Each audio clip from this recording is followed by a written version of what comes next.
Magandang umaga sa ating lahat. Ngayon ay April 25, 2025 at narito ang update ukol sa magiging lagay ng panahon sa susunod na 24 oras.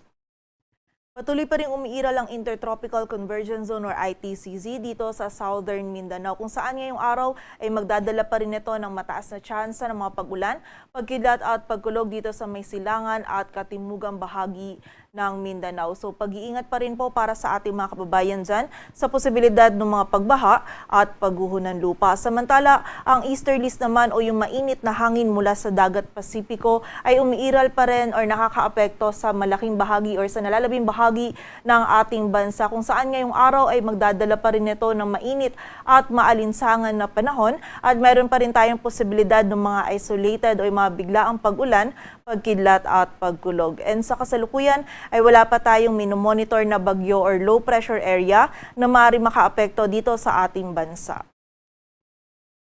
At para nga sa maging lagay ng panahon ngayong araw ng Biyernes, dito sa buong bahagi ng Luzon kasama na dyan ng Metro Manila, ay patuloy tayong makakaranas ng bahagyang maulap hanggang sa maulap na kalangitan. Mainit at maalinsangan pa rin yung panahon natin na mararanasan at bagamat mababa pa rin yung tsansa ay may posibilidad pa rin po tayo ng mga isolated o yung mga biglaan at mga panandali ang pag-ulan, pagkilat at pagkulog na dulot ng easterlies. Agwat ng temperatura dito sa Metro Manila ay mula 25 to 35 degrees Celsius.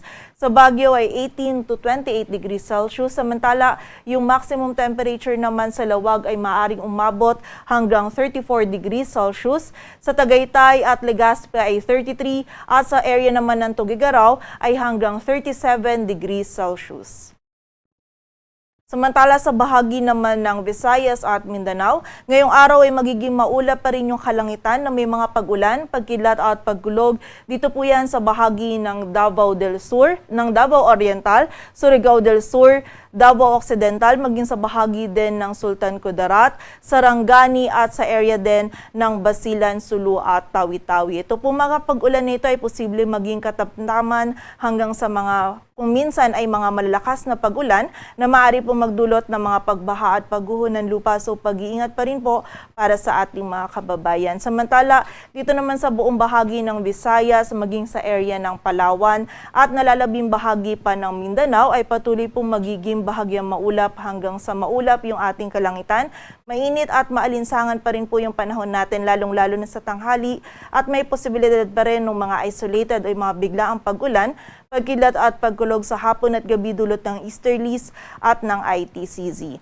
Agwat ng temperatura dito sa Puerto Princesa at Kalayaan Islands ay mula 26 to 35 degrees Celsius. Samantala yung maximum temperature naman dito sa Iloilo, Cebu, Cagayan de Oro at Zamboanga ay maaari pong umabot hanggang 33 degrees Celsius. Sa Tacloban naman ay 32 degrees Celsius at sa Davao ay 34 degrees Celsius.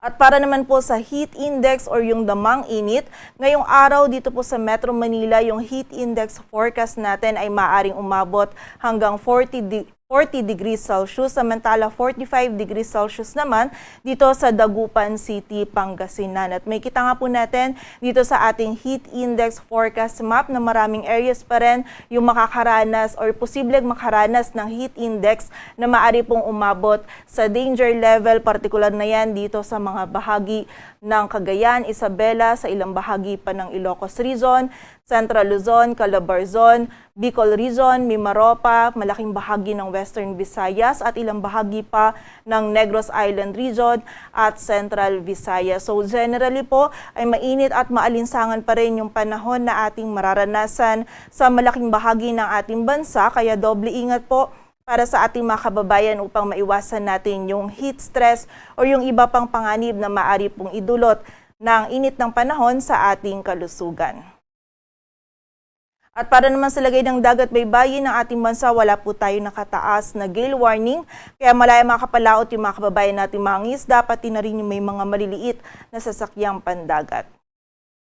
Dito sa Metro Manila, ang araw ay sisikat mamayang 5:37 ng umaga at lulubog mamayang 6:12 ng hapon.